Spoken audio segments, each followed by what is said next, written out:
Hello friends, welcome to UPSC AKHADA. Continuing the series of 2021 question paper discussion. Now let's discuss the question fifth of paper 1. This is also the essential question we have to do, which contains 10 markers. So let's start with fifth question. The A part is some psychological measures can be reliable but not valid. Elaborate with examples. So reliability and validity are the two key constructs or concepts directly mentioned in our syllabus, though it is more related to paper 2, but these paper 1 and paper 2 margins are porous nowadays. UPSC has tendency to ask paper 2 concepts in paper 1, so prepare holistically. This is the thing we learn from this question. And also, you have to relate it with various theories, real life examples. That's why UPSC mention with examples.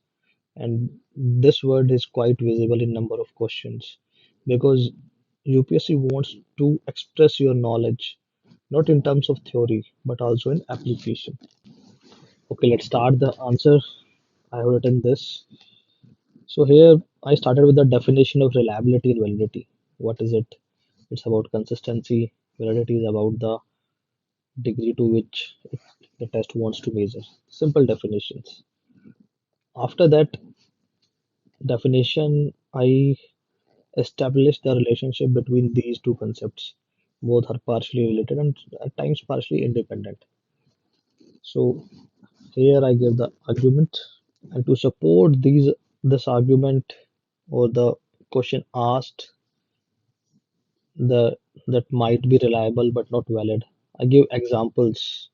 For instance, so one example is in a selection of an army officer, the job applicants take the test, but there are number of personality traits which are not measured or you can say tested by the test which whatever taken by the applicants, but if the applicants take it on consistent basis after a while the scores are same, not desired. So this is the one of the examples where reliability and validity are at crossroads. In second example also, when there is a criteria issue, for example we give a test for IQ of adults to children. Here also, the scores are similar across situation and across time, but it doesn't measure what it intended to measure. And the third one, you can go for the interest schedule, trust and vocational interest schedule. Here, the issue of interpretation comes in. Like, because in Thurston vocational interest schedule, there are 8 different categories. 8 अलग-अलग तरीके के categories interest की legal academic. सो जो evaluator है या फिर जो test taker है because of its interpretation you can say experimenter bias sort of not fully, it may consider a legal interest into an academic interest. Here also the validity has been compromised because of it. So here I give these 3 different instances or examples, which is the demand. So these you can say these 3 different examples are the body part. And in conclusion, you should suggest measures where we can attain both reliability and validity. Because at the end, कोई भी psychology का test होगा वो reliable और valid होगा only then it is acceptable. So we should suggest some measure like जो item difficulty level है वो moderate होना चाहिए as per the socio-cultural factors होना चाहिए, heterogeneous samples होने चाहिए. So by this way we can attain a good test with reliability and validity. So this is the answer of 5 way. And as number of aspirant ask कि sir sources क्या होंगे, here you can refer IGNOU notes and Passer and Smith for it. Both are good sources for these topics, especially if you notes. Moving further, IQ scores predict success in academic, job, and other life outcomes. Evaluate. Sorry. So इस question को हम start कर सकते हैं giving a brief intro regarding IQ. IQ होता क्या है उसकी गिविंग अबाउट हिस्ट्री साइमन बने से. So two in two lines we can suggest what is it. Then why it is useful. By it's such a you can say hot selling concept of psychology among masses. IQ, everybody is mad about IQ and IQ tests. So why it is because it is a good prediction for academics. Kunal et al की study है कि around 60% correlation होता है IQ और school grades में. That is quite good. और Schmitz et al 2009 का एक citation है. They also say कि job success भी कहीं ना कहीं तक predict कर लेता है ये. So see, we are giving citations as per the demand, academic, job success, life outcomes. And Stern et al also say it जिसकी अच्छी आईक्यू होगी उसकी longevity मतलब एज और लाइफ आउटकम्स भी बेटर होंगी as told by Stern. And Terman termites, this is the study done by Terman, longitudinal study for gifted. So you can also cite that here because it also relate to IQ because giftedness is also a concept of IQ where the gifted resides in the better side of the normal distribution curve of IQ. But there are some issues like IQ is not a foolproof concept जो पक्का बताएगा कि आप successful होगे because there are some cultural bias. For example, West-based test we can't implement in India. That's where we are, our IQ test like Bihar battery test is there, Bhatia test is there. So that's why we have our own IQ test. Language barriers are there. It is quite widely cited that most of the IQ tests are Western biased, Yahwehs and all. So we have to make items specific to the cultural context. And there is also one issue, stereotype threat. When you define an individual as per his or her IQ, there is a kind of stereotyping. यार ये तो होशियार है, ये नालायक है. So this kind of stereotyping is there. So if it is made public, so it is one of the ethical issues in IQ testing. And there are various other attributes like motivation, emotional intelligence, personality traits, which can't be measured by IQ. तो खाली IQ का होना हमेशा guarantee नहीं करता है success को. उसके अलावा भी there are a lot of factors which determine the success, performance, achievement, which are motivation, personality, attitude, emotional intelligence. So they should also be taken care of. In conclusion, मैंने सोचा कुछ I should write something different.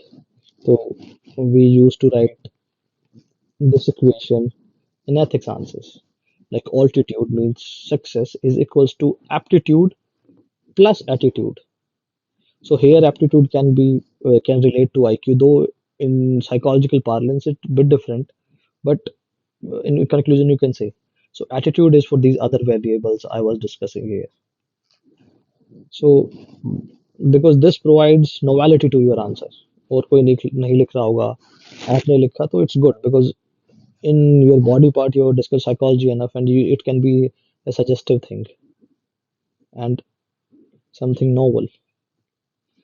So here you can get some plus half for this novelty.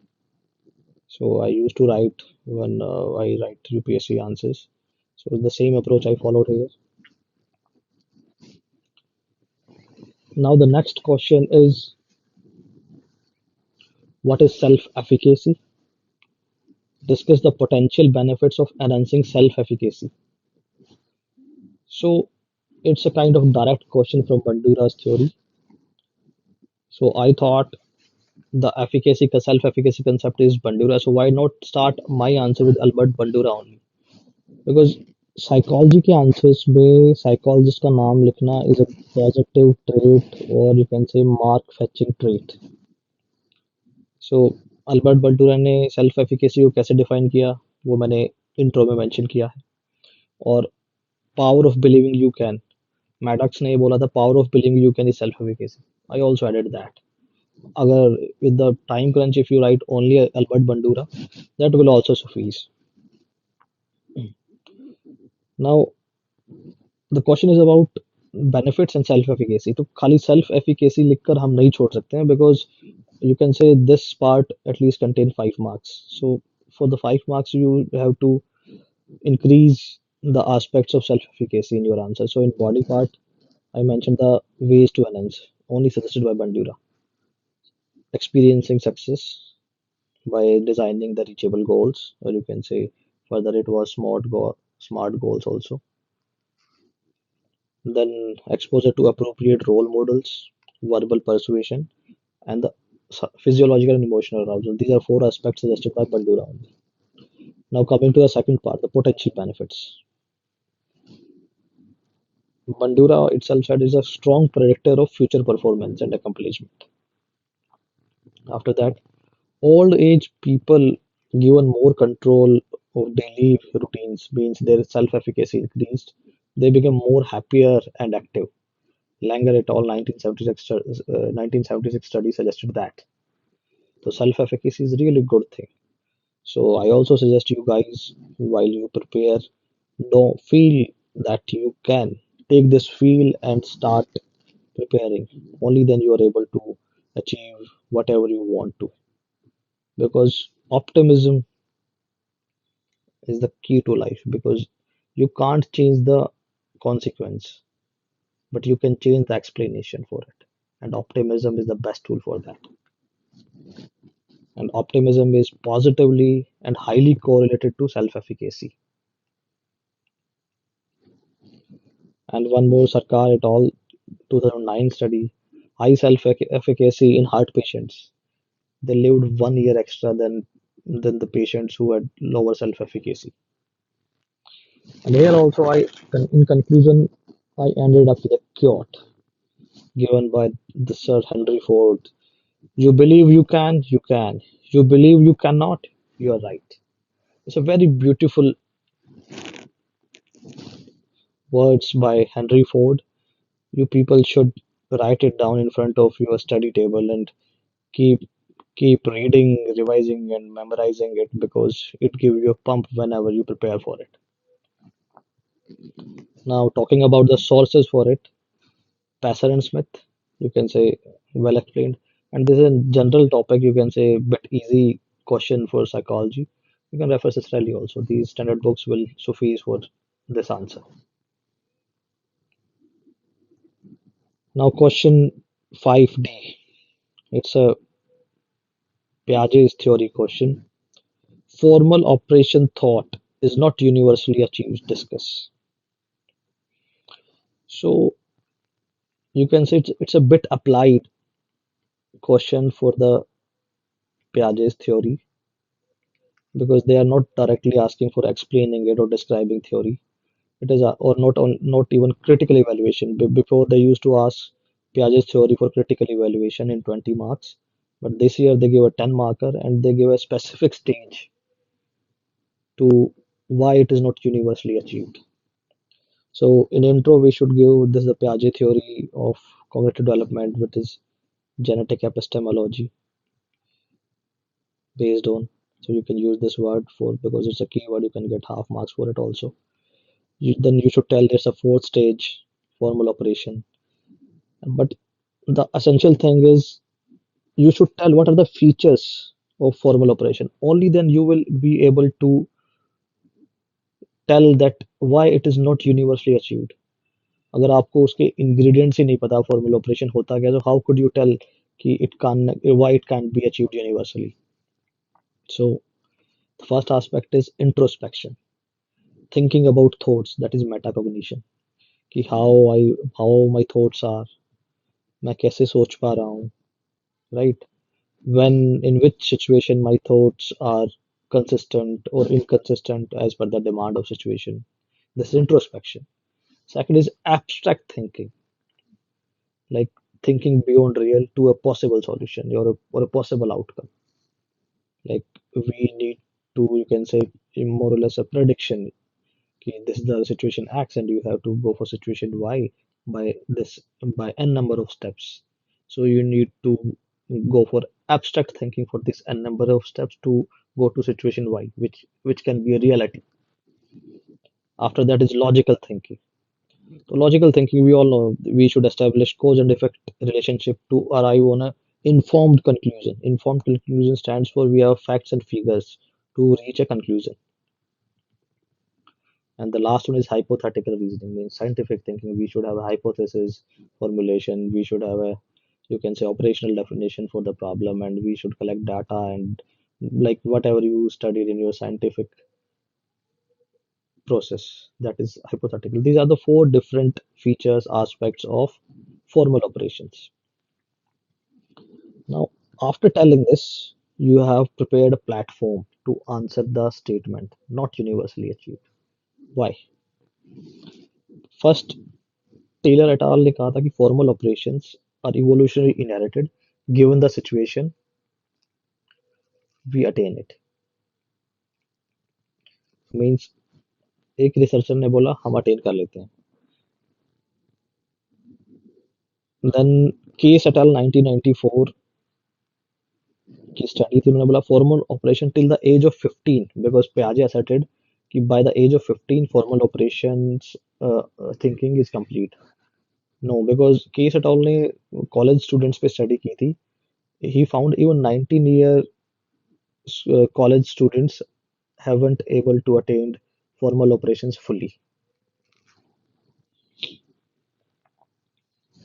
Piaget also asserted that we हमें अगर कुछ भी चीज सीखनी है तो we need cooperation in social interactions.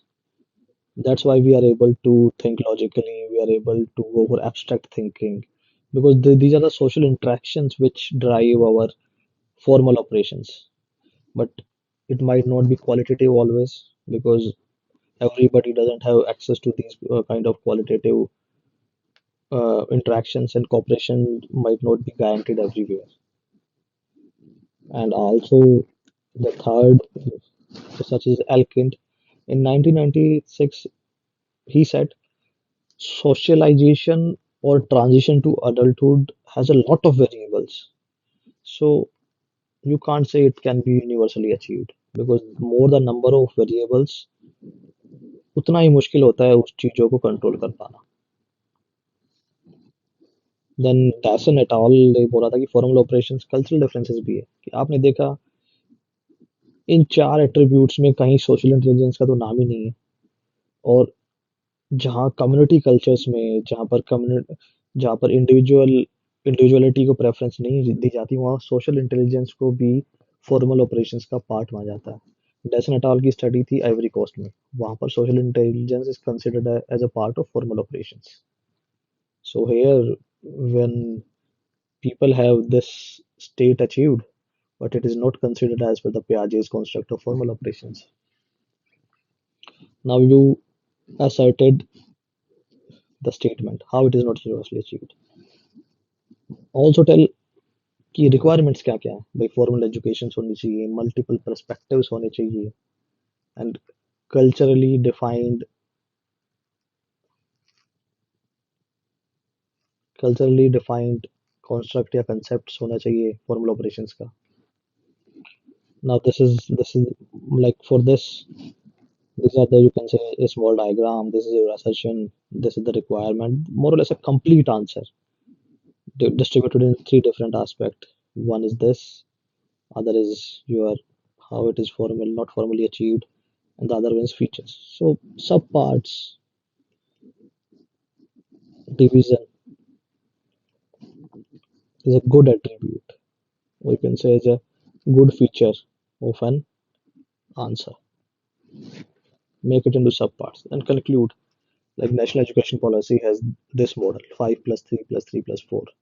So in the last stages, we should add the content in our curriculums which promote this formal operations, which is relevant to our culture. It is not like totally defined by West. It should be India focused, equivalent to our Buddhi concept. And the last question of question fifth is give a critical appraisal, means pros and cons of aptitude test to predict profession for a high school. कि 11th 12th में जब बच्चे होते हैं हो या 9th 10th में होते हैं तो हम उनका एप्टीट्यूड टेस्ट लेते हैं और उनको बताते हैं कि ये प्रोफेशंस आपके लिए सूटेबल है, तो ये प्रैक्टिस कितनी सही और कितनी गलत है, we have to discuss this in this answer. तो हम स्टार्ट करेंगे. एप्टीट्यूड टेस्ट होता क्या है? Measure potential to learn and future performance, कि कितना सीख सकता है और कितना परफॉर्म कर सकता है. उसके मल्टीपल एप्टीट्यूड टेस्ट की बैटरीज हैं, like DAT differential aptitude test, general aptitude test battery GAT भी आर्म्ड सर्विसेज के लिए, एएसवी भी है, एनसीईआरटी स्कॉलस्टिक है, ओजा डीएटी है for India. So this is my I defined it and types plus definition. This is the intro. And then coming to body, or you can say critical appraisal. Critical appraisal first give the advantages. Uh, It helps to plan the career because it will tell ki these are the specific areas you can grow. For example, it can tell a boy ki you are good at bakery, so you can go for bakery career, or you can go in law, so you can be a lawyer. It gives you objective comparisons, ki who's the best and how far you are. So it's a good comparison and also suggests the training, because how you can bridge this gap. It can also suggest the training needs. Less time taking. A simple test can help you to decide your career. And it provides reliable and valid test results because all these tests are quite scientific in their process outcome. ये तो है advantages, but ये तो है नहीं कि if they are so good, why they are not able to give 100% results or 100% predictions. There are some issues with it. First one is cultural bias. इसका example हम सभी ने देखा कि यूपीएससी की सेट कंट्रोवर्सी जो थी, because it was you can say leaked anti-Hindi students. Later UPSC corrected it. And success is equals to interest plus aptitude. It might be possible कि एक लड़की को बैडमिंटन खेलना बहुत पसंद है, but she is very good in cricket, right? So there's a mismatch in her skill and will. It's a mismatch between skill and will.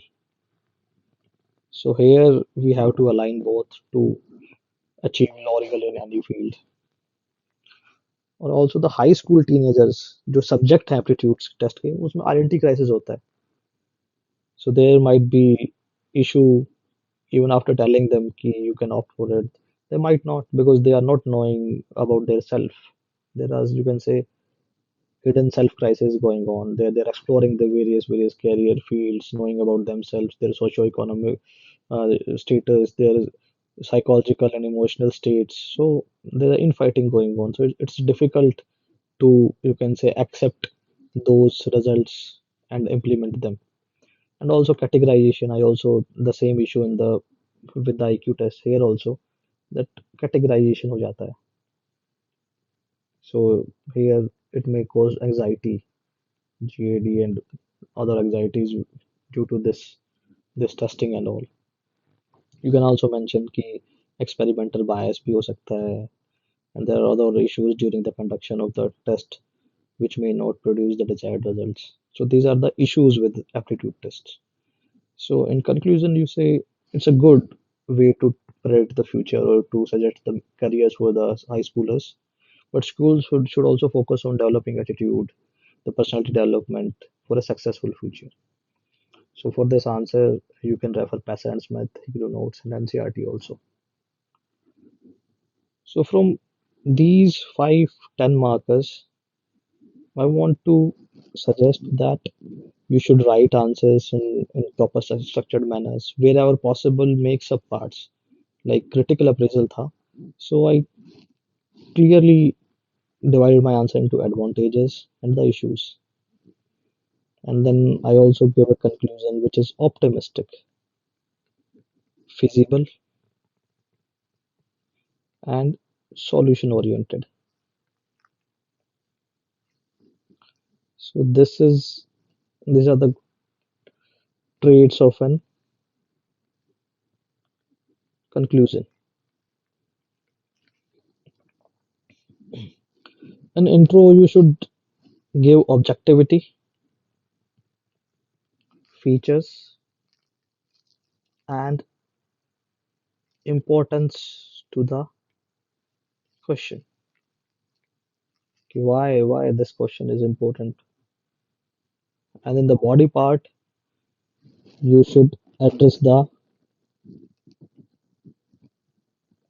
context. Context क्या है? क्या पूछा गया here? So this is the broad outlines for an intro body conclusion. Why I'm breaking the answer in these 3 parts and how you can make answer holistic in this manner. And wherever examples are given, like for example,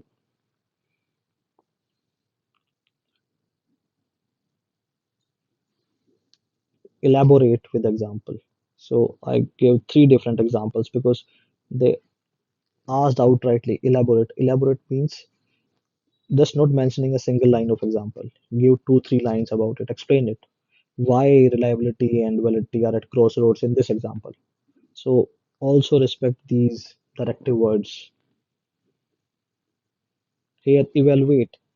Evaluate means evaluation. For example, I am evaluating a copy, answer copy. Then here I see the pros of the answer writing of the aspirants, and I also say what are the issues and also suggest something key how you can improve. So this is the evaluation part. So the same I did here. Why IQ is useful means the positive aspects, what are the issues with it, and then I suggested the attitude पे भी ध्यान दें. So by this we can improve the overall goals we want to achieve with the help of aptitude and attitude. So this is the tidbits for 10 markers. This is the second video in this line. I will also come with more videos. So thank you. That's all for right now.